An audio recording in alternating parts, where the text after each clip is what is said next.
So you say?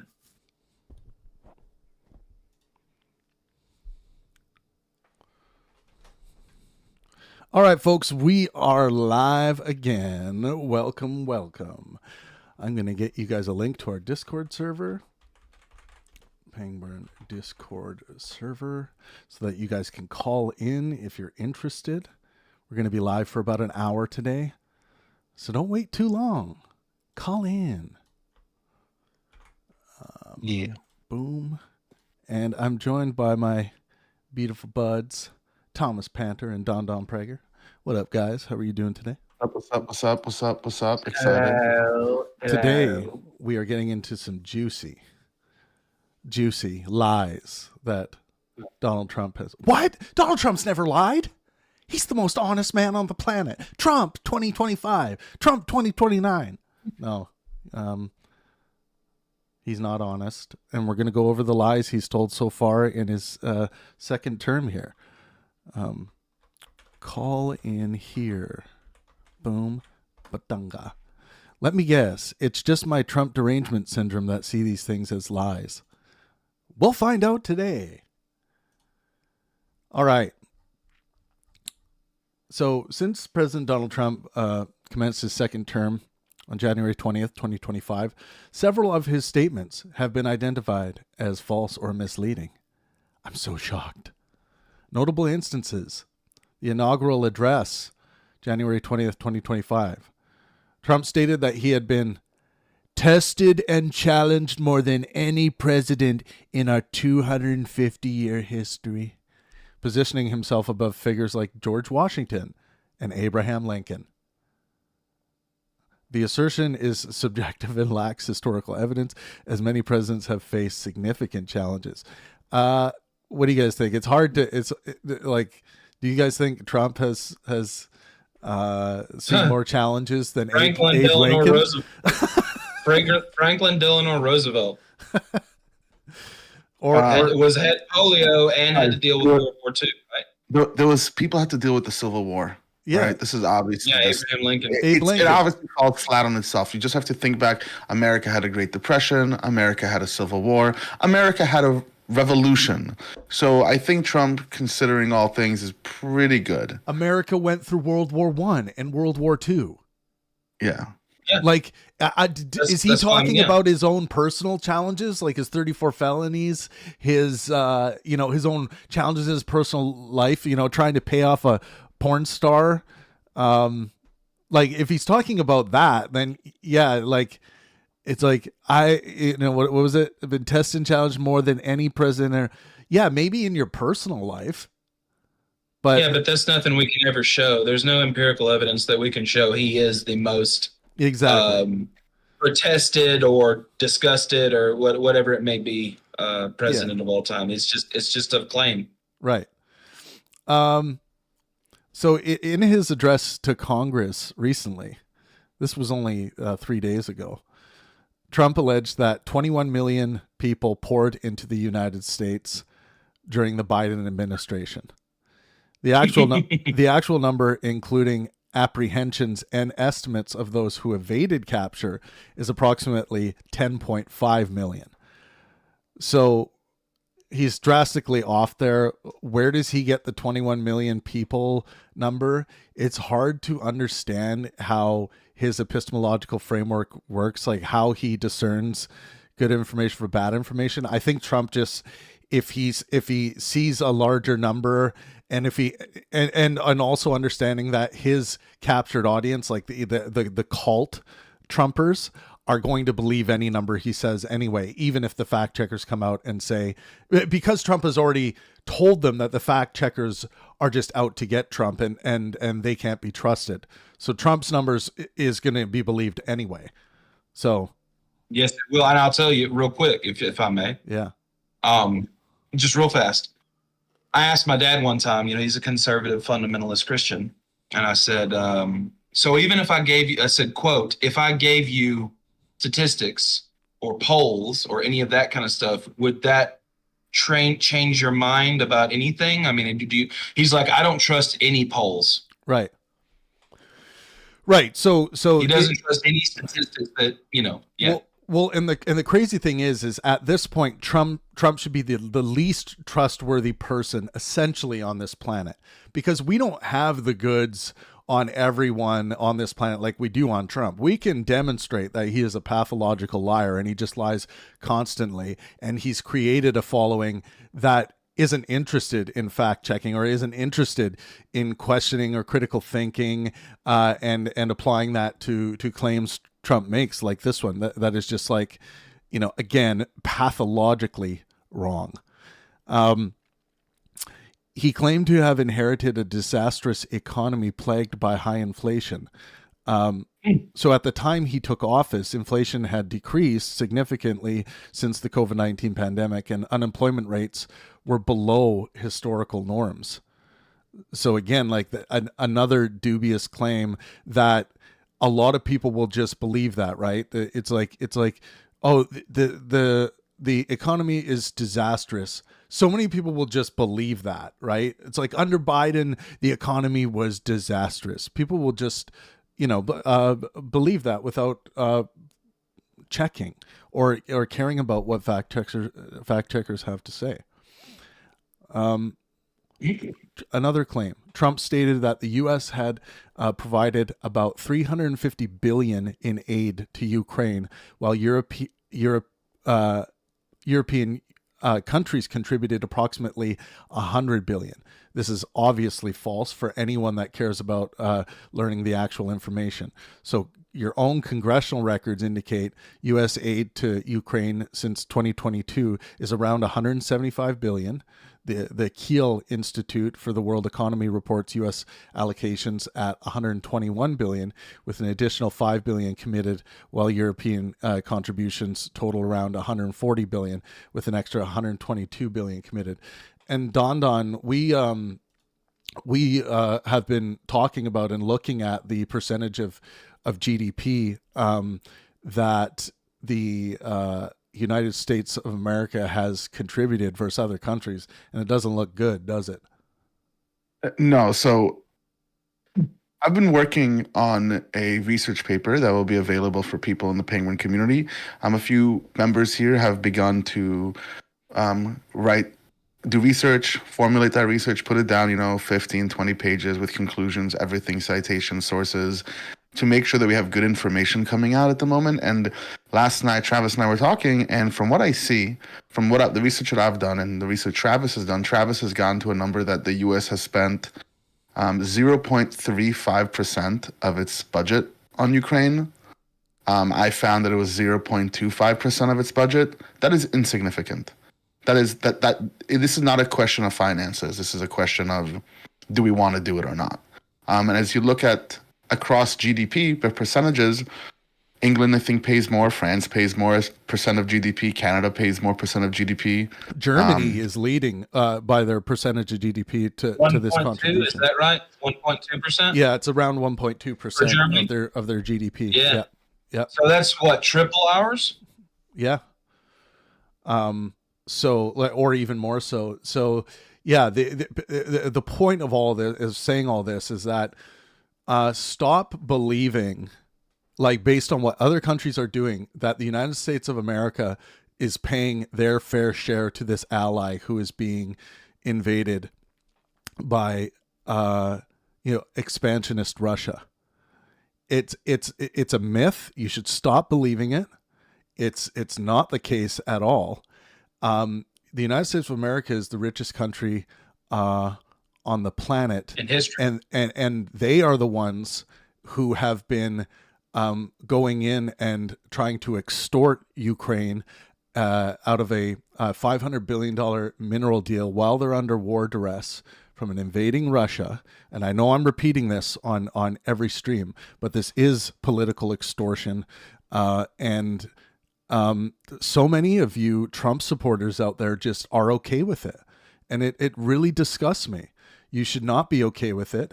And now that Trump is putting a little pressure, saying that he's considering putting sanctions on Russia, all of a sudden, all of you are coming out and saying, oh yeah, this is the 10D chess. Here comes Trump. Now he's going to come down hard on Russia. All he has said is that he is considering sanctions on Russia at this point. Considering, wake the fuck up, Donald. People are dying. You just paused necessary aid, and you also paused something that is of no cost to the United States of America to give to their ally who's being invaded, and that is sharing of important intelligence and information.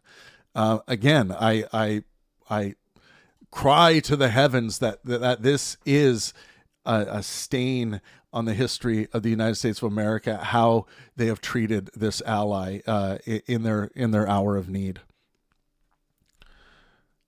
Yep. I can't say anything better than that. It's not a question of can you do it, it's a question of will you do it, as we've said. And there are still so many American people out there that are believing these lies and deceptions that the United States of America have gone above and beyond what they should have done for Ukraine, when really this is our ally. You know, an enemy is invading them, and what have we not learned enough about how we're going to handle expansionists, how we're going to handle wars of aggression? Wasn't this a big thing after World War II that how we handled Nazi Germany was supposed to be a message for anyone who is planning to wage wars of aggression in the future? Where have our commitments gone to what we said at the end of World War II? I am very worried with what I've seen, the appeasement of Putin, the messaging, how consistent the messaging from the Trump administration and Trump himself has been with Putin and the Kremlin. Should be very disturbing for everyone. And I think this is where the lies and the fibs come through. If you look at when you look at how much Americans are paying per household for the federal government, just overall, just average everything, it's $45,000 a household around.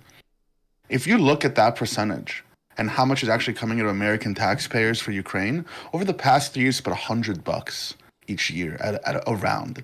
This is so insignificant to us. Yeah. This is not making or breaking the bank. Right. If anything, it's allowing us to modernize our military. Just like a real politic look at it. Yeah. Like, does this benefit us in the long term? And the answer is yes. And now the question becomes, do we decide for Ukraine what they want to do? Do we tell them that they have to stop the war because people are dying?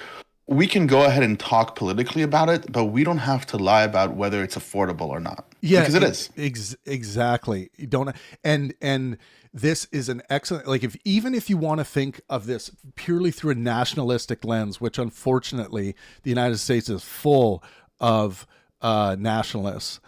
If you simply want to look at this through a nationalistic lens, this is an opportunity to send a solid message to Vladimir Putin and Russia that you will not get away with this kind of aggression, especially when it comes to doing this to one of our allies. And the United States hasn't done like dick all compared to what they could be doing here. So they should be overwhelming the Ukrainians with everything they need to be successful in their plight here, be successful in pushing back the Russian aggression, and I would hope taking control of their lost territories. I think appeasing Putin and Russia is about as useful as appeasing Hitler in World War II. I think Putin has expansionist aspirations, just like Hitler. And I don't know that if Putin has this Napoleon complex like Hitler, where he wants to, spread his influence across all of Europe, but certainly portions of Europe. And I think this is a moment in history where you have to be very careful about this. And for anyone out there who is afraid of the big bad bully with the big bad nukes, Putin, any nuclear engagement from Putin would be, I'm not going to say the S word because we're on YouTube, but it would inflict a lot of self-harm on Russia, if not the total annihilation of Russia as we know it. So stop bending over for threats from bullies. It's time to stand up for bullies. It's time to send messages to our children that bullies will not be tolerated, no matter how big of a bully they are. You don't get to bully people. End of story. So I think about it. I think that it's important to underscore that Ukraine gets to make the determinations whether they want to fight or not. Yes. And just like you have a good friend who's going through something in their life, or a good ally, when they have a decision, you can tell them, hey, I don't agree with your decision, but I'm going to support you in your decision because you are your own person. You are in your own nation. That's the diplomacy. You don't go around strong-arming people to do the things that you want them to do. And you can, if it truly was a financial issue for the U.S., then the U.S. should say we can't afford it, but the U.S. can. Everyone knows the U.S. can. This is where they don't say it on the grain stage. Right. If you care about Ukrainian lives, you could advise them, hey, we don't think you're going to win this war. We don't think you're going to do well. We can do all of that game. And that's worth debating. That's worth arguing about. It is worth, of course, what's most important in this situation is the Ukrainian people. Right? They're the ones who are being invaded. They're the ones who have to decide, and they should not feel ashamed of wanting to engage in peace talks. The appetite to engage in any peace talks whatsoever with Russia during some time after the invasion was like the overwhelming majority didn't even want to engage in any talks. That's grown. There's been a significant, because we do have some good polling data from Ukraine, despite all of these false claims, which we're going to get into those, about how, Ukraine is being run by a dictator and all of that horse manure. But we have really good polling data to show that there is more flexibility in the people, and that happens under war dress, when war wariness, just the affliction of war continues. It's just it inevitably will give rise to higher levels of support for peace talks. But it is true that if Russia, which they constantly claim to be open to ending this conflict, they could end it today by going home. They're the invaders. And honestly, Putin is, because of how he has kidnapped Ukrainian children and taken them to Russia and indoctrinated them, he himself is, there is a call to have him be brought to justice. So Putin, as far as I'm concerned, he's a war criminal in my. Oh, I'm sorry. I thought you were done. I apologize. He's a war criminal, in my opinion. Yep. Should already be tried in the courts for all the journalists he's killed, but especially for the 12,000 civilians in Ukraine that he's killed. Yep. He's killed 12,000 civilians, obviously indirectly. Yeah. But he should be held for war crimes on that. Yep. Well, he is already, he has already committed war crimes, and I hope that he's captured and brought to justice. I doubt he's going to be captured, as you look at the way international courts work in general. Yeah. But what I do think is a fact is, because people are going to dispute war crimes, they're going to dispute everything. I think the most important thing to focus on is that he started a war of aggression. Yeah. No one invaded his sovereign territory. No one put military batteries on his border. No one sent rockets. No one sent special forces. No one has made public declarations against him. Yeah. What he builds this on is on a few consistently shifting narratives. One of them is that there's some neo-Nazis existing in the Donbass, which again doesn't give you the right to invade a nation. Yeah. And the second one is the 1 inch, not 1 inch eastward promise that someone that you find on a note sheet that one of Gorbachev's note takers took in a meeting in the 1990s. Both of them unsubstantiated. Yeah, exactly. So, and since we're talking about Trump lies, in his second term today. Let's go to so on February 18th of this year, Trump suggested that Ukraine was responsible for the Russian invasion, stating, "You should have never started it. You could have made a deal." This assertion is that's like a man beating his wife. Yeah, exactly. Yeah, it is, right? It's like a man beating his wife. Very good. This assertion is inaccurate, of course. The conflict began with Russia's annexation of Crimea in 2014 and escalated with the 2022 invasion. Ukraine did not initiate these aggressions. People really need to stop believing that. And in that embarrassing public feud and breakdown in the meeting with Zelensky, Trump said, "You put yourself in this terrible situation," to Zelensky. How can someone in Trump's position have the gall to say that? Because he believes Russian propaganda. He believes the messaging coming from Putin and Mother Russia. And why is Trump so sympathetic to that? Because that is a bully nation. It bullies its people. It bullies political opposition. It bullies smaller countries like we're seeing right now. Trump sees bullying as strength. Bullying, we were supposed to get over this, in grade school. We were supposed to learn that bullying is not strong. Bullying is a sign of weakness. And you can see bullies fold in on themselves when you actually stand up to them.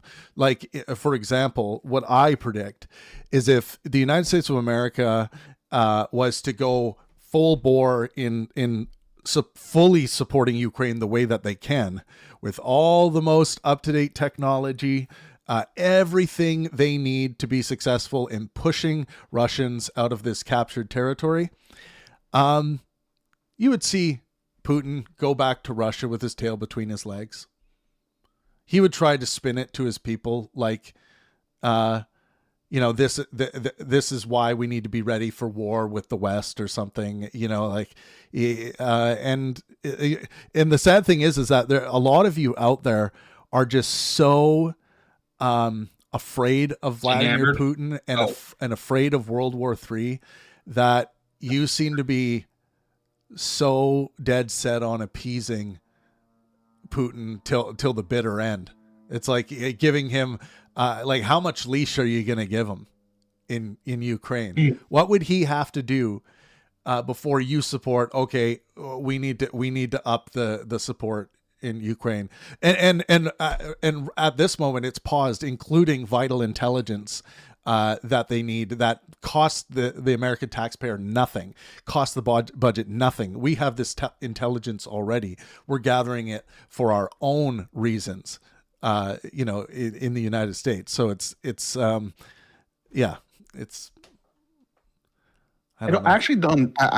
hear you. I don't know if they're necessarily going to just win right away if the U.S. gives them everything, but I do think that they need to make that decision for themselves. They're a sovereign nation. Yeah. And they want to fight. They clearly want to fight. The government system wants to fight. The way they run things, this is how they do. This is how they self-determine themselves, and they want to fight. So guess what? Yeah. Fight. Well, how many troops do they have left?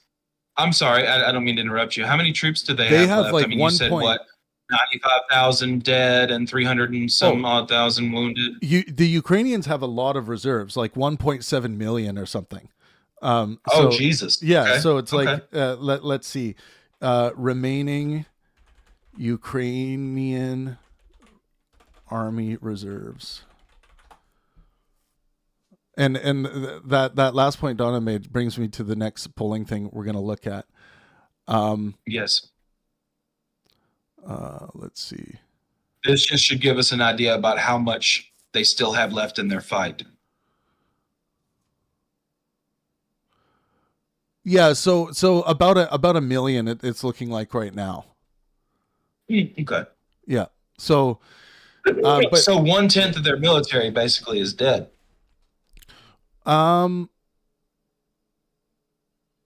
Let's see. Yeah, we should look at, because it's really hard to get good numbers on that. But Yeah, because I've seen some crazy numbers as to what the Ukrainians estimate the Russian losses to be like very very very high. But yeah, we should maybe take a look and see. I don't know if one of you guys wants to take a look and see what you can find, but I can look on here as well. It's okay. I just wanted to see how much they had left in them. Another lie and deception from Trump, the misrepresentation of President Zelensky's approval rating. So Trump claimed that Ukrainian President Vladimir Zelensky's approval rating was only 4% and labeled him a, quote, dictator without elections.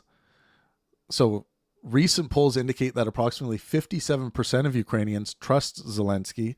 Additionally, Ukraine's constitution prohibits elections during martial law, measures supported by all parliamentary parties to ensure national security during the ongoing conflict. So I don't know where Trump just makes up numbers, right? So we've seen this many times as we've been reading through his lies. But yeah, I don't know where he got the 4%. I think it honestly seems like sometimes the guy just makes things up when he's in the heat of the moment. But they're eating the dogs and the cats. He looked at some random news story that, from probably right-wing media. I'm not trying to be biased there. I'm just saying it was probably from some far right-wing media, because he's not going to look at the liberal stuff. He might every now and then. Right. But he just took that and ran with it as if it were true. And then they debunked it literally the next day. They went and talked to the dog catchers and the city council and everything. And they were like, no, there's, and then they found out the actual story was some old woman had seen a cat and blah, blah, blah. And it was just, it was a nothing burger, basically. Right. And he made that a big point of the debate. I mean, that's a bit of foolishness, in my opinion. Yeah, 100%. So distorting NATO's role in the conflict. This is another Trump lie. So Trump has said that Ukraine's he's implied that Ukraine's aspirations to join NATO has provoked Russia's invasion. Here's the fact check on this. This perspective aligns with Russian narratives, but overlooks the fact that NATO is a defensive alliance. Many experts argue that NATO's presence has deterred further Russian aggression in Europe. Russia is never going to attack NATO. Never. They are never going to do it. They also aren't going to attack a nuclear warhead-armed Ukraine. So it's either Ukraine, after all of this is said and done, is allowed to join NATO, or it gets its nukes back. The United States, as far as I'm concerned, has not lived up to its end of the deal in the deal that was signed in 1994 to ensure the Ukraine's protection against Russia, that Russia also signed. I forget what the deal's name is. The Budapest Memorandum. Yeah, the Budapest Memorandum. Some people say, in our community have said, well, we believe that U.S. already held up its end of the bargain. I wonder what security assurances look like. I think that, obviously definitions are a little bit loosey-goosey, right? If I say, I'm going to give you a financial assurance that if you go bankrupt, I'll help you, right? And I throw you $10. Right, that's not an assurance. Or I throw you $10,000. That's not an assurance. So the question is, what does security assurances look like? And I think by any reasonable metric, a security assurance that costs you 0.25% of your federal budget is more than enough. Yeah, it's an assurance. You are being assured. Right. So what we're doing right now, I think, is that assurance. Taking that away is withdrawing that assurance. Doesn't mean we've completed it. Right. They're still not secure. There's still a threat at their border. Yeah, exactly. I don't think like the idea was to nuclear. Why can't I say that? Denuclearize.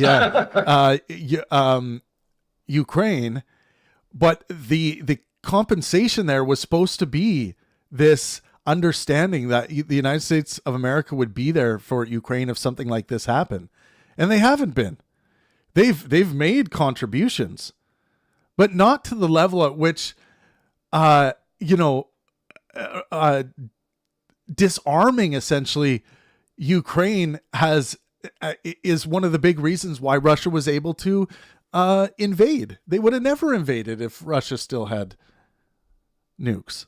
Ukraine had nukes. Or Ukraine. Sorry. Yeah. Yeah. Sorry, I was being Bucky. Thank you so much for the super chat. Says mega mad about wasteful spending, but quiet when Trump charges the federal government for his own stay at his own resort. Yeah. That was the thing that they also lied about, right? With the amount during the speech, how much DOGE has saved. Just making up shit. We're gonna get into the DOGE lies right after this for sure. Okay. Real quick, back to lies. Did you hear the latest thing that Marjorie Taylor Greene said about the conflict? Is it Jewish space lasers again? No. She said Russia's for Christianity. Oh, Ukraine's great. not. Oh, so we're fighting a holy war here now. What a fucking turd. Yeah. Yep. Wow.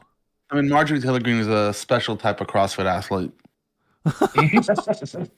Is she into CrossFit? Yeah, you ever seen her videos of her doing those like hiccup pull-ups where she looks like she's gyrating on the pole? I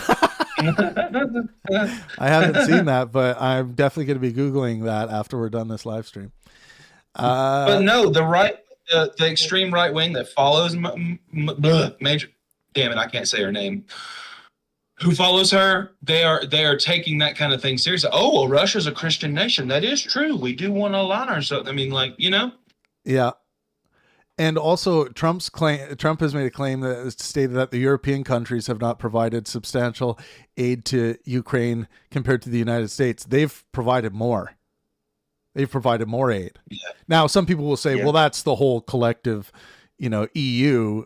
Fine, but they have provided more. European nations have collectively contributed significant military, financial, and humanitarian assistance to Ukraine, demonstrating strong support for the country amidst the conflict. I think they can do more. But it has been substantial. It's been more than the United States have contributed. What are the numbers that you would want to see? I mean,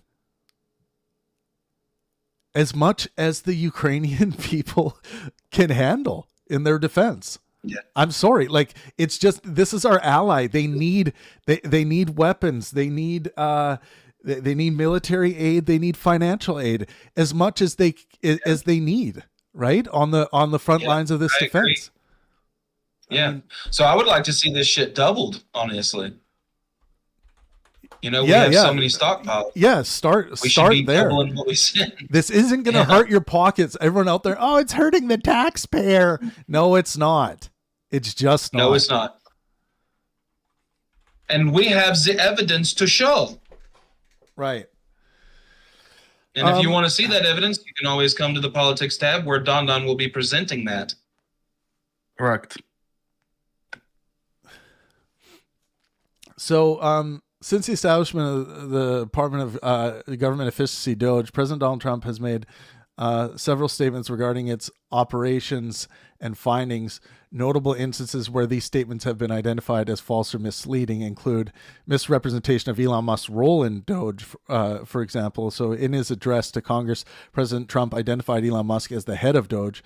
While Musk has been a prominent advisor, official records indicate that Amy Gleason serves as the acting administrator of DOGE. Fun. Yeah. So allegations of Social Security payments to centurions claim President Trump reiterated claims that the Social Security Administration, SSA, is dispersing benefits to individuals aged 150 and older. SSA officials clarified that these records pertain to individuals without recorded dates of death, not necessarily active beneficiaries. So these details are important, or else, because if you just believe what Trump said in this deception, you're gonna think that they're unveiling, an obvious error that a child could identify, right? But the SSA officials come out and clarify that these records pertain to individuals without record dates of death, not necessarily active beneficiaries. So inflated assertions of government fraud. Trump asserted that DOGE uncovered hundreds of billions of dollars of fraud within federal programs, Investigations revealed that many of these claims were either unsubstantiated or misrepresented, with actual improper payments constituting a small fraction of total disbursements. Exaggerated reports of budgetary savings. President Trump claimed that DOGE has achieved saving of $55 billion in federal spending within its first month. Independent analysis found discrepancies in these figures, with a significant portion of the reported savings lacking specific documentation. Where's the evidence? Where's the documentation? Let's see it. Exactly. You know, we need evidence to verify these grandeur claims of savings. DOGE just fired like tens of thousands of workers, and they're already having to rehire a bunch of them, like all these different agencies. Right. So that's wasteful in itself that you didn't need to cut. You know, how many did they cut from the VA, Don? Do you know? It's like 100,000, right? It's a no bunch. idea. I have absolutely no idea. It's a lot. They cut a lot. The head of the VA actually made a statement about it, and I can't remember his name. So there's also some recent news here. People are saying that Trump has adopted a firmer stance towards Putin by urging for peace talks and threatening some sanctions. But you know, this is the. Did he say he would end it day one? Yeah, and he said that the conflict would be over day one. Yeah, that's a lie right there. That's how simple-minded Donald Trump is. Like, he thinks that he has the power. That's what bullies think. Bullies think that they just can go in there like a bull in a china shop and fix things because they're the biggest bull.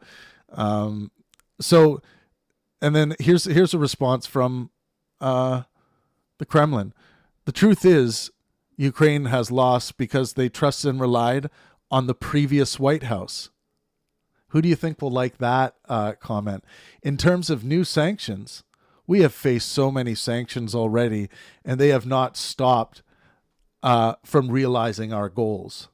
So in that statement, they're appeasing, or they're playing nice with Trump there, right? They're mentioning the previous White House.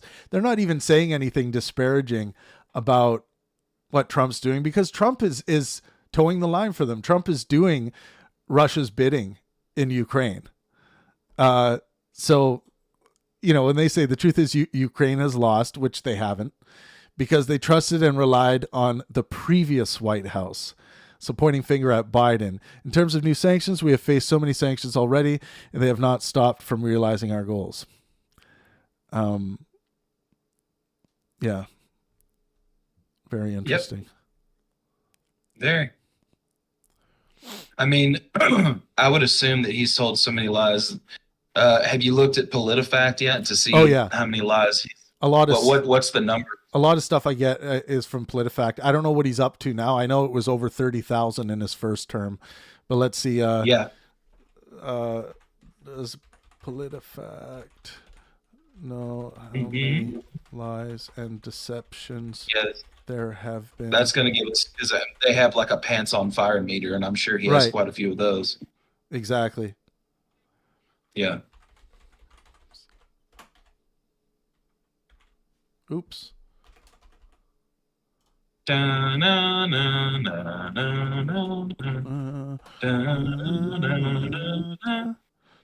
gonna strike for the Tananana stealing the Jeopardy song. I'm kidding. That's all right. They'll get us on that one. That would be funny. Copyright laws. So the Washington Post, they reported 30,573 false, misleading claims and lies. Yeah. PolitiFact noted that 76% of Trump's statements in his first term were mostly false or pants on fire. They don't have, let's see, as PolitiFact does not publicly disclose a comprehensive count of false. Yeah, they haven't yet. It's pretty early. There wouldn't be a ton of kind of a ton of data. Well, we can know how many lies that he spread in the election cycle when he was going on the road, trying to get elected in 2024. How many lies did he spread during that? Just shitloads. Yeah. So I'm going to read a little bit more on what Trump's been saying this morning about Russia, and then we'll go through some comments on YouTube. Thanks for everyone for being with us. Make sure you smash that like button if you enjoy debating these topics. I hope you feel as though we engage in a good faith, helpful way, even if you disagree with us. Smash that like button. Make sure you're subscribed to Pangburn. We'll get to all of your TDS comments. Yeah. Trump derangement syndrome. Yeah. So Trump says Russia holds all the cards in conflict with Ukraine. That's a Russian talking point right now as well. Russia holds all the cards. So where's the evidence of that? Where's the evidence of that? Where's the evidence that they hold all the cards? As far as I can tell, the Ukrainians have killed more soldiers than the Russians have. So it depends at what metric you're looking at. So President Donald Trump said on Friday he believes it will be easier to deal with Moscow than Kiev in arriving at a final settlement to end the conflict between Russia and Ukraine, asserting that Russian President Vladimir Putin holds all the cards, which is bullshit. He hasn't held all the cards, and he holds more cards the more, especially when the United States pauses their support. That's like it's almost like Trump wants them to hold the cards. NATO holds the cards, right? Yeah, NATO holds the cards. Yeah, exactly. Yes. Trump said anyone in Putin's position would be okay. Trump said anyone in Putin's position would be bombarding Ukraine given the current battlefield dynamics. Horrible thing to say. I mean, yeah, because you're not giving them weapons and aid, of course. And even though Trump said he wanted to help Ukraine, he said Kiev needed to get on the ball and work towards peace agreement. He says, I think we're doing very well with Russia, but right now they're bombarding the hell out of Ukraine, and Ukraine, I'm finding it more difficult, frankly, to deal with, or quite frankly, to deal with Ukraine, and they don't have the cards, Trump said in the Oval Office. In terms of getting a final settlement, it may be easier dealing with Russia, which is surprising because they have all the cards. He's just repeating himself more and more. I actually think, okay, so earlier, so Trump had threatened new sanctions on Russia as it launches huge strikes across Ukraine. Yet the Oval Office, Trump still sounded conciliatory note toward Putin. I think he's doing what anybody else would do, Trump said. I think he wants to get it stopped and settled. So this is right out of Putin's mouth. This is right out of the Kremlin. Trump is working for Putin.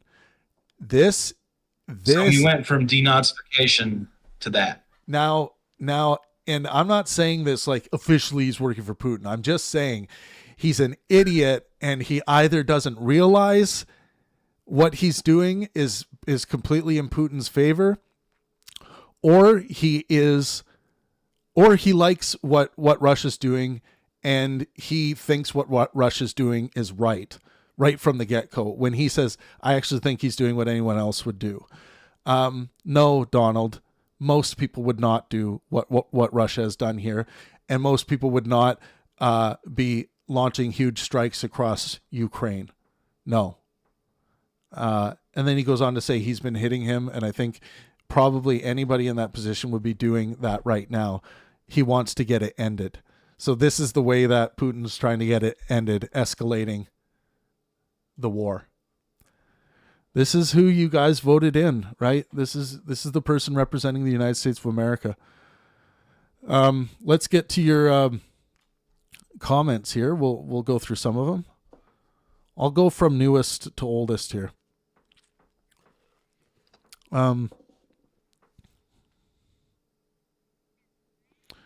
Always wanted to. Did you not see Zelensky's most recent interaction with Trump? Working for is different than working with guy.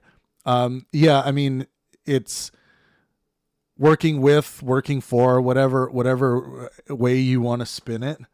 All I know is Trump is towing the Russian line. It's like Putin speaking right through him right now. And that should be of great concern to anyone who is not a fan of Russia and the way Russia operates and the way Putin operates as a dictator, killing political opposition and just the way that and everything. yeah journalists, you name it. Opposition parties, all that stuff. What do you guys think of Trump stopping woke DEI rubbish and stopping illegal immigration? I'm not convinced that Trump or many people know what DEI actually even is. Exactly. Like DEI is like the ideas encapsulated within DEI is the same thing that led to women having equal rights and representation. So when you say DEI started a school program, Don?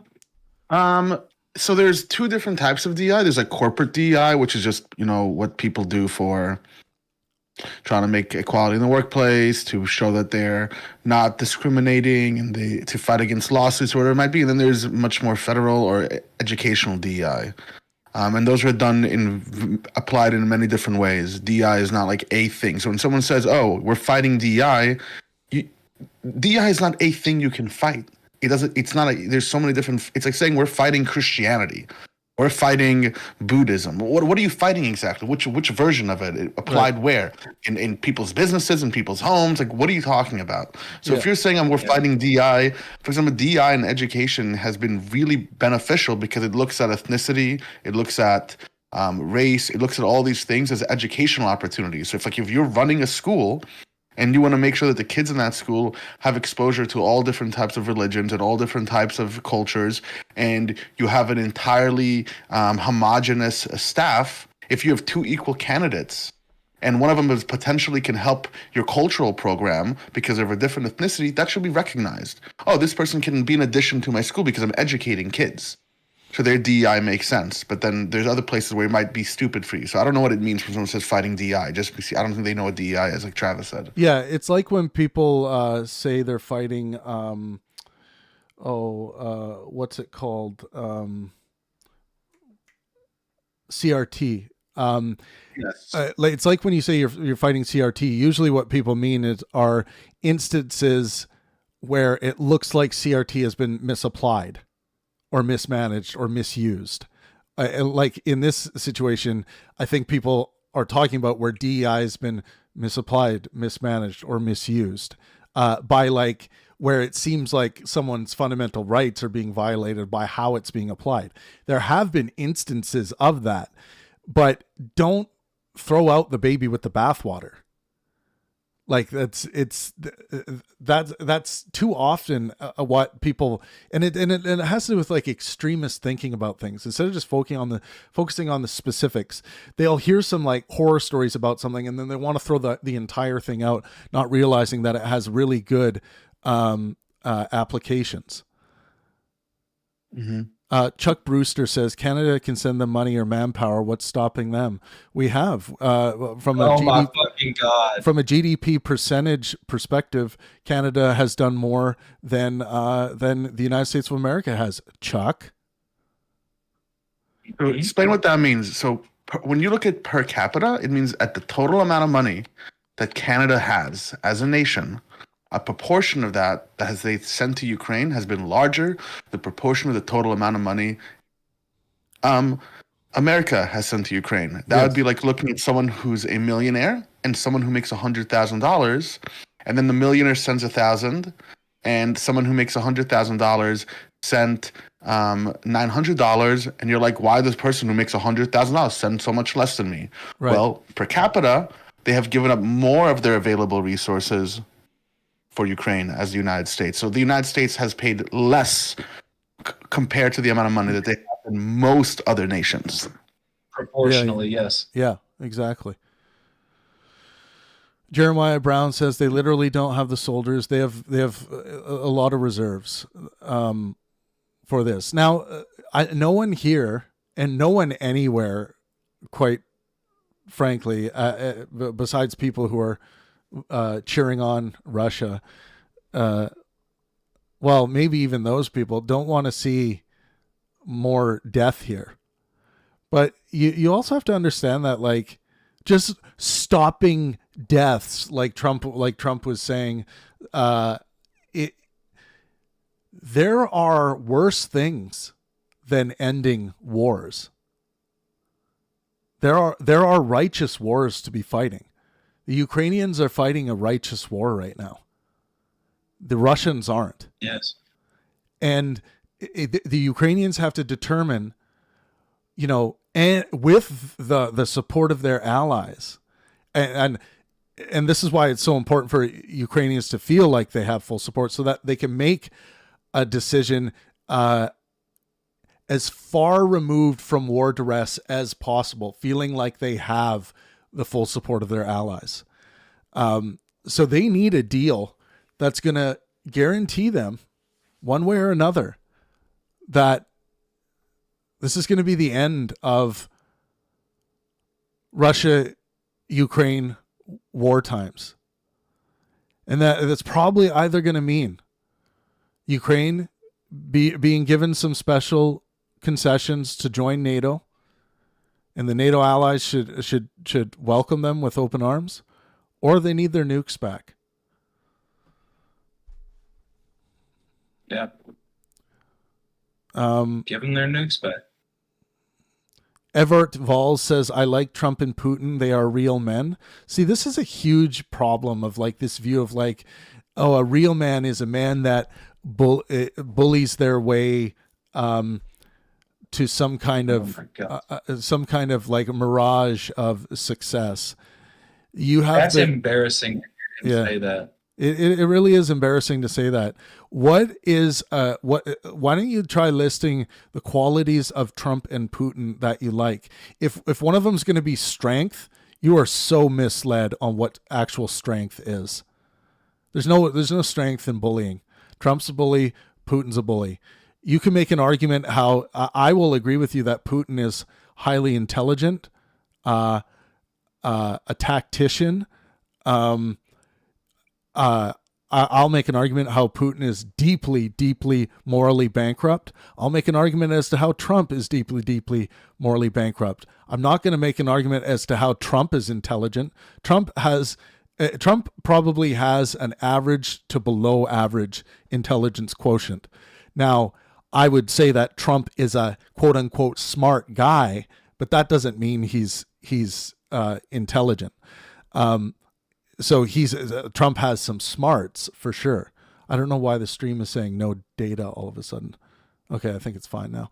But yeah, like you're looking up to these guys as real men. What's so real about them?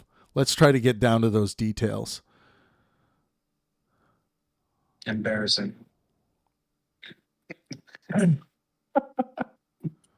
you embarrassed, Thomas? Or him, yeah. Or they, them, her, she, any pronoun that they wish.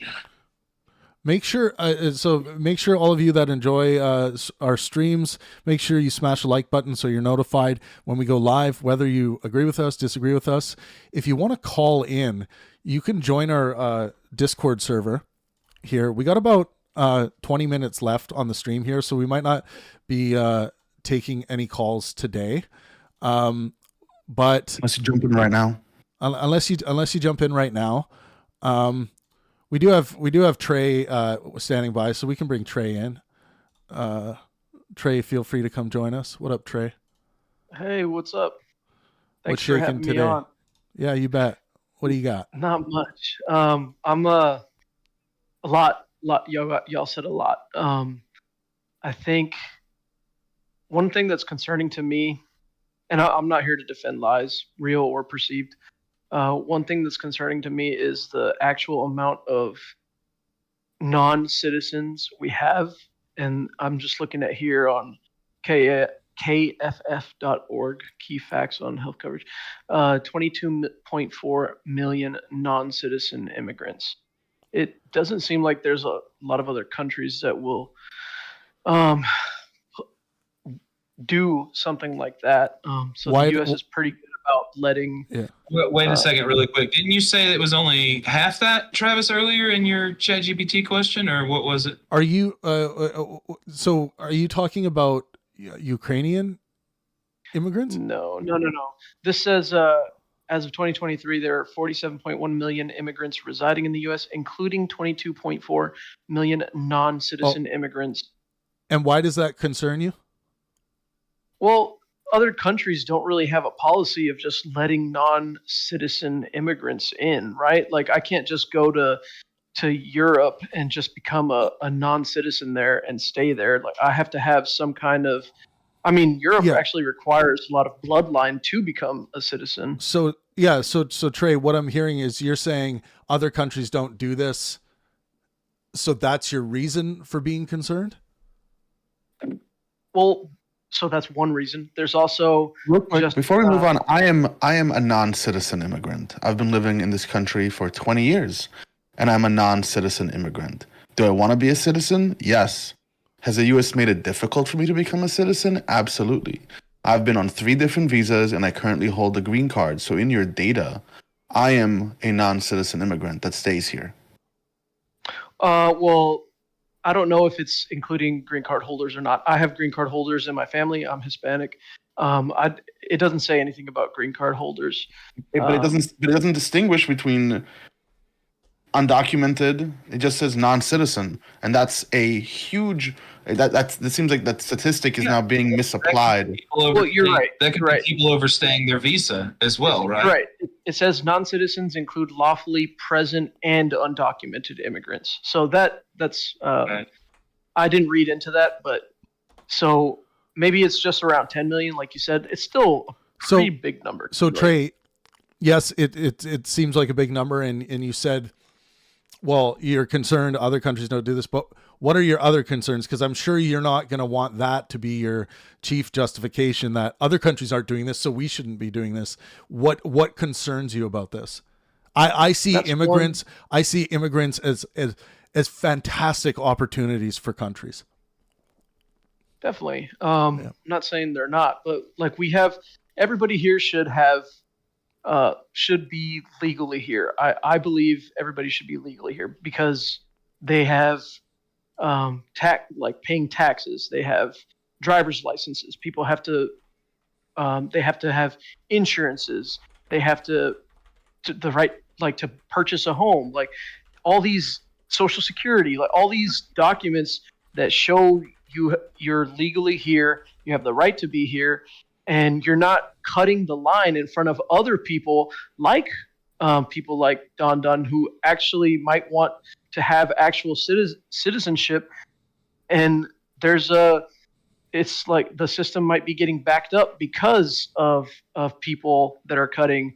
And I have green card holders in my family too. 1 second. So when you say people are cutting the line, I wonder, you think that like people who come in over the border illegally or are asking for asylum are cutting the line for green card applications and citizenship applications? Bypassing the system. Maybe not cutting the line.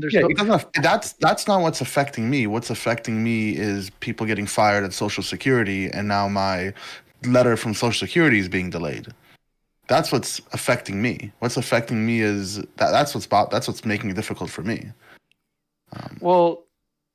But you said you've been here for like 20 years and people have not been fired for 20 years, like this is just a but that's a different problem because I didn't, when I was 18 in high school, we were filling out our registrations to vote and I said, I'm not a citizen. Do I have to do this? And they said no. So I moved on. But what I didn't know is that I was supposed to sign up for selective service. And because I didn't sign up for selective service, it gave me issues later on. That's entirely different. I don't know if any illegal immigrant or asylum seeker has been cutting the line in front of me. Yeah, and that's a poor choice of words. Maybe bypassing the system. Like there's a system to become a citizen, and in some cases the U.S. system takes longer, but at least you don't need a bloodline. Like I cannot just go and become a British citizen if I wanted to, because I don't really have British ancestors. But Don, I hope you do get citizenship if that's what you want. But there's also like somebody brought up that the U.S. doesn't give as much aid to Ukraine than Canada does. I don't know what source you're looking at. I looked up something at statista.com. Proportionally, not like in numbers, but proportionally. To their proportionally to their GDP. Yeah.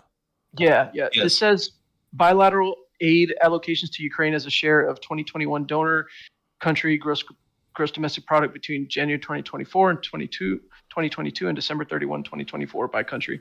The U.S. I have here, it shows here on statista.com, 0.53% of GDP.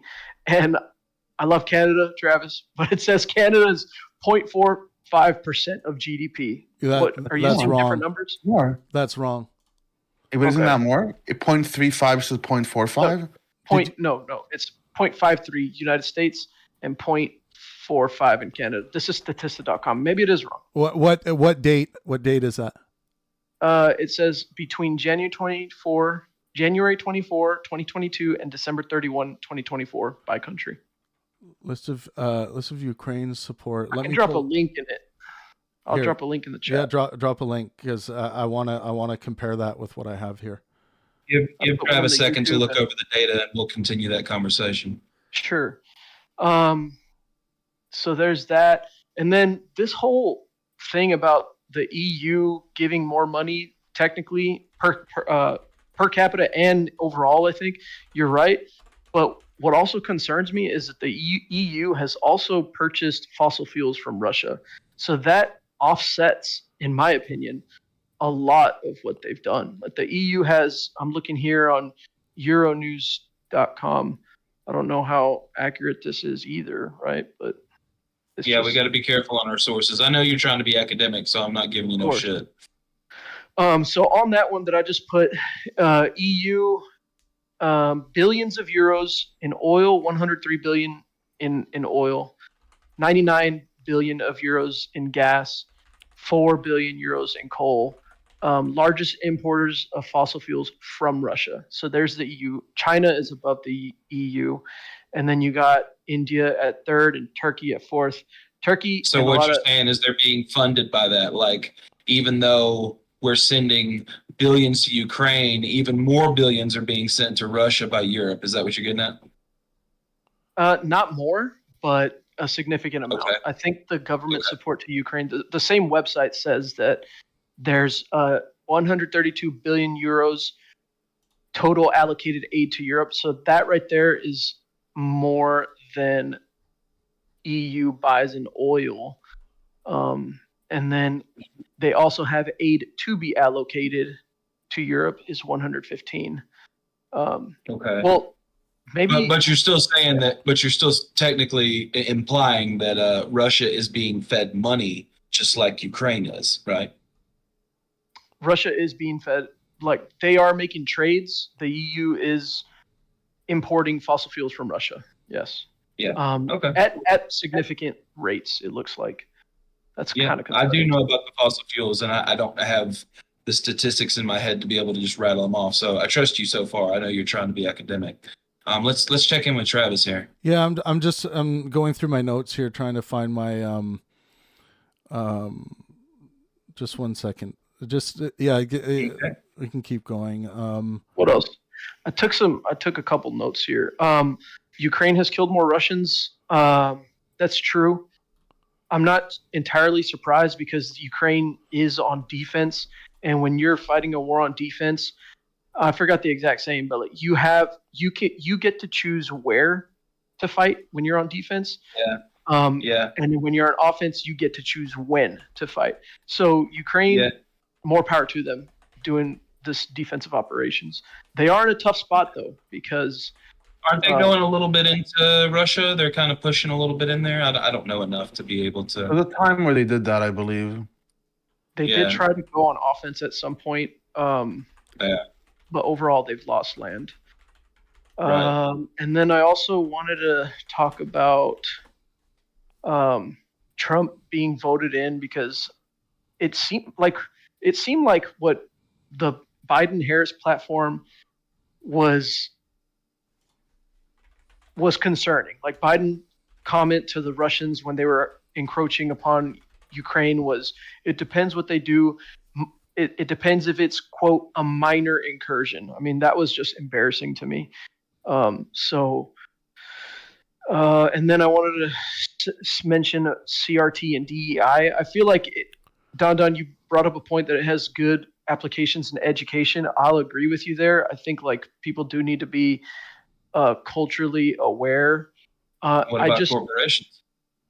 That's the thing. Once we get into competitive environments, I don't know if CRT and DEI has that same value that it does in education, because let's look at hockey.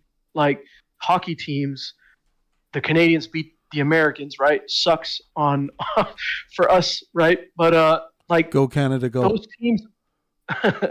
Those teams aren't really looking to be DEI or healthy in DEI. You know, they just want the best hockey players so that they can beat the other country, whoever they're playing. Yeah, I get the argument is meritocracy over DEI, but the DEI thing, it helps to seed the gene pool. You know what I mean? I guess that's a metaphor, but corporations definitely have it. You know, schools definitely have it. There's nothing wrong with any of that, I don't think. Should merit be the ultimate deciding factor of whether somebody gets a job? I guess so. I don't see why that would be a bad idea ever. You're not allowed to not hire someone because they're black, right? That's not how this works. And when you look at DEI policies or like affirmative action policies, there's no quotas of we need a black guy and therefore we should get a black guy. That's not how DEI is applied. That is against the law. Anywhere that it's applied this way, it is illegal. You cannot hire someone because they're white or because they're black. You can, as an actor, look for a black actor or a white actor. There's certain fields where it's allowed. There's also, you can look for specific candidates. You're allowed to do that. That's legal. But if you look for example, I'm looking for teachers. What you are going to do is make sure that you are broadening the pool of where you're getting your teachers from. Let's say I live in a community that its demographic split is 50% black, 50% white. And you send in your applications, you advertise you're looking for work, and you get 90% of your applicants are white. It could be two things. It could be that black people aren't applying for it because of whatever reason, or it could be, right, that's just the applications coming back. Now, you can get soon be like, hey, you're not actually looking for people who are in that community. You're purposely withholding information from that community. That could be used against you. Most of the time, nothing happens from that. But let's say 50% of your applications are black, 50% are white, and there's an investigation done, and you're seeing that you're preferencing white applications with everything else equal, you can kind of be like, hey, you're discriminating based on race. Affirmative action quotas might come in or something like that.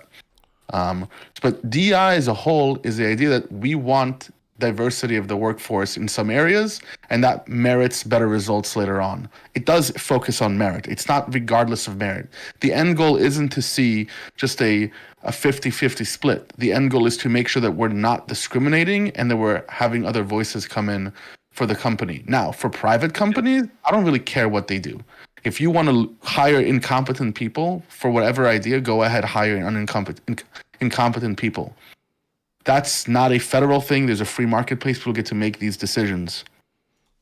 When it comes to the federal department, I think that's where things might be different. So that's really it. Well said, man. Well said. Yeah, I think it's also hard to prove that it's like, because for somebody to say I was not hired because of my race, I feel like that could be kind of hard to prove in a lawsuit, unfortunately. Like I wish that it would be much easier to be able to prove that, because maybe that probably does happen, you know, and that's terrible. I do think the cultural competence part, which that's important. Somebody put like, oh, I just want my doctor to know about being a doctor. I don't care what his race is. That's true. I think that doctors need to be culturally competent though, because I'm Hispanic. Some of my family does not like to go to the doctor, right?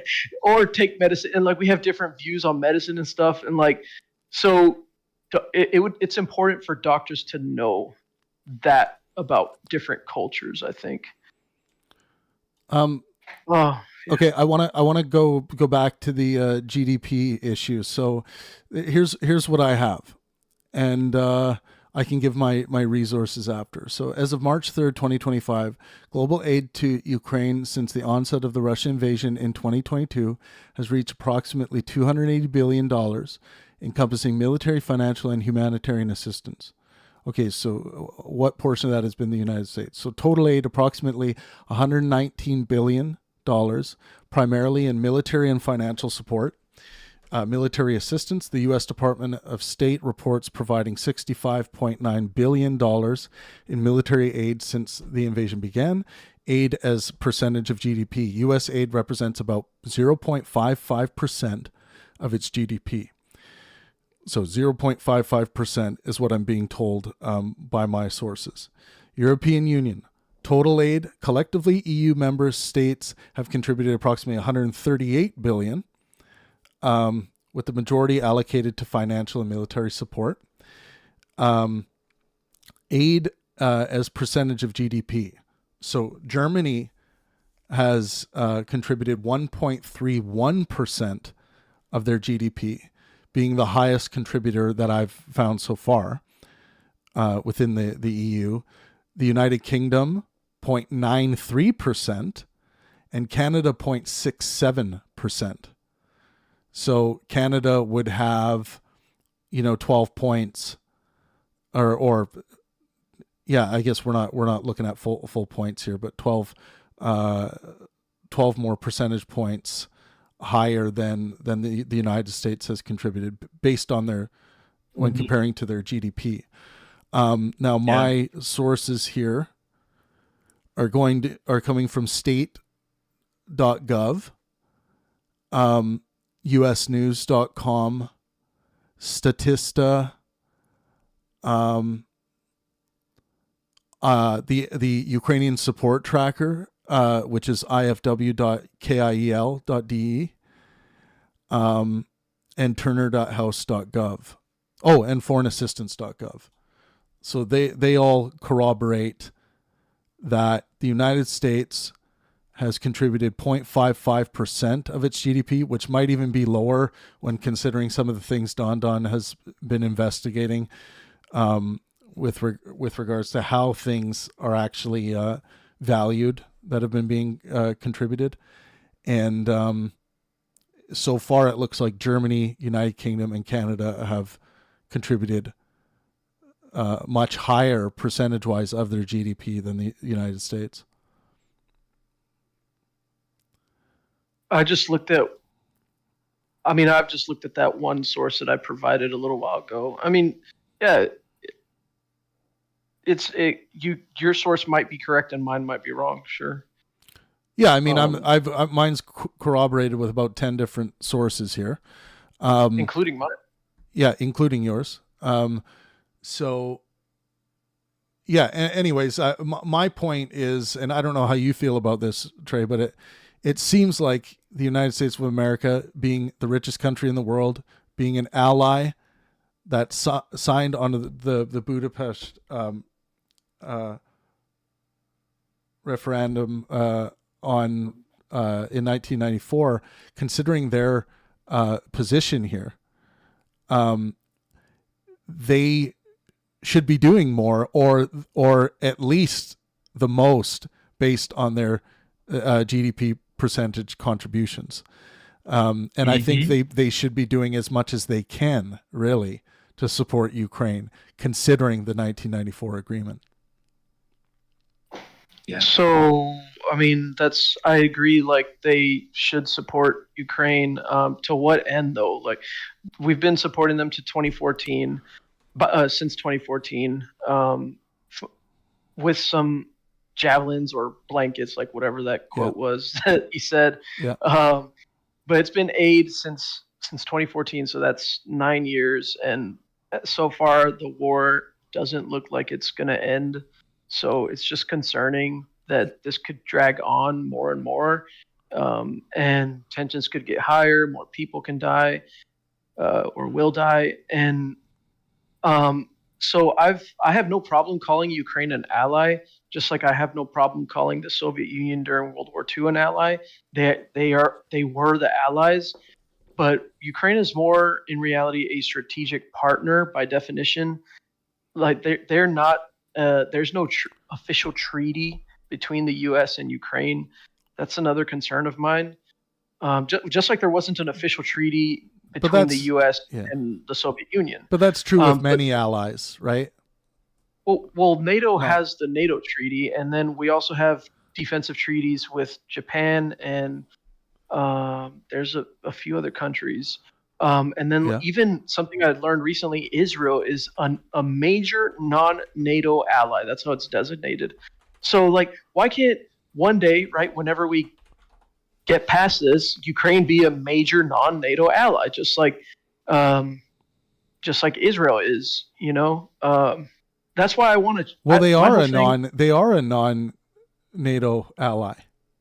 But okay, so it's not. Ukraine is not designated as a major non-NATO ally. I know they're not designated as that, but that's what they are descriptively, right? So how about this? Do you want to treat them do you want them to be a non-NATO ally? I think it'd be good for Ukraine to be a major non-NATO ally, just like Israel is one day. Sure. What are you waiting for? What am I waiting for? Yeah, why one day? Yeah. Well, it's okay if we do it now. Let's say we did it now. It could potentially mean putting troops on the ground, right? No, it doesn't. It doesn't. America's not putting troops on the ground for Israel. Okay, you're right. Well, they probably do like CIA and clandestine operations. They share information and provide strategic arms and stuff like that. What they've been doing with Ukraine, pretty much. And I wouldn't be surprised if there's clandestine operations in the Ukraine that the U.S. is doing, right? I don't know. Like, we do operations everywhere and around the world. I wouldn't be surprised if that was the case. It's really just about commitment, you know? Like, if the U.S. is going to commit to it, then do it, and we'll get it done. Like, I do have faith that the U.S. is still a global power, and the world still responds to whatever policy the U.S. puts forth. Well, the world is responding in a very negative way. Like, the United States has just been squandering their credibility through Donald Trump since Donald Trump took office. So, I think the world finds the United States of America very untrustworthy right now, and for good reason. I'm glad that the tariffs have been postponed, though, against Canada and Mexico. Yeah, because they started to clap back, and because exactly what's happening is what all economists said would happen. I mean, yeah. So, and this is why Donald Trump is looking like, most definitely the stupidest president in American history by sure starting. The Wall Street Journal called this. Oh, sorry, I thought you were done. By starting these trade wars that every expert was saying is going to result in what exactly is happening right now. Go ahead. The Wall Street. I was just going to say real quick. It's either the Wall Street Journal or the Washington Post that said they had an analyst talk about this. The dumbest trade war in history. Right. Especially and a lot of people have saying who are experts on geopolitics. Like it takes a real maniacal genius to come up with a way to fuck up relations between Canada and the United States. and that has happened. Look, it's not lighthearted up in Canada right now about this. Like, the hate for the United States of America and their current leadership has never been higher. It's been a very unifying thing for Canada that hit them back with trade tariffs that are so ridiculous and that are even worse than what the United States is trying to implement on Canada, and we're gonna fight this trade war. And let's be clear, trade wars are wars. Sure. Trump Yeah, has started multiple wars. Right? Like it's not like it shouldn't be looked at as nothing. Like some people look at trade wars as like, oh yeah, it's just like, playing Civilization, and you're gonna be hard on trade with this other group on your computer while you sit back and drink a beer. It's like, no, these are real trade wars that have real effects on human well-being, and to be nonchalantly starting them like Donald Trump is he's an enemy against human well-being to be doing that. So yes, it's a good thing that he is seems to be hitting the brakes on some of this stuff. Great job, Donald. But at what cost to the American people and to his allies, At what point do you think that some of this is posturing, kind of like testing the waters his first 45 days in? He's seeing how much he can motivate foreign leaders to his will. No, I don't think that. And I think that's what a lot of Trump supporters would like to think, to try and paint Donald Trump as this like art of the deal genius type guy who's like testing the waters, and there's a method to his madness. I don't see any method to this madness. I just see an idiot not knowing what he's doing. I honestly, I think that if it was true that he's just testing out the water, what irresponsibility is this man playing around with the economic well-being of 400 million Americans plus another 40 million Canadians around, Travis? Yeah. And the other millions of Mexicans and billions for what? For leveraging your power, see how the world plays out? What are the repercussions of that? That is so irresponsible. When you hold the levers to a ship the size of the United States, you don't start swerving in the oceans to see how well the ship maneuvers. You should know how well the ship maneuvers before you get to the helm. Yeah. This is irresponsible. I wanted to ask, what do y'all? The question. Oh man, it's skipping my brain. I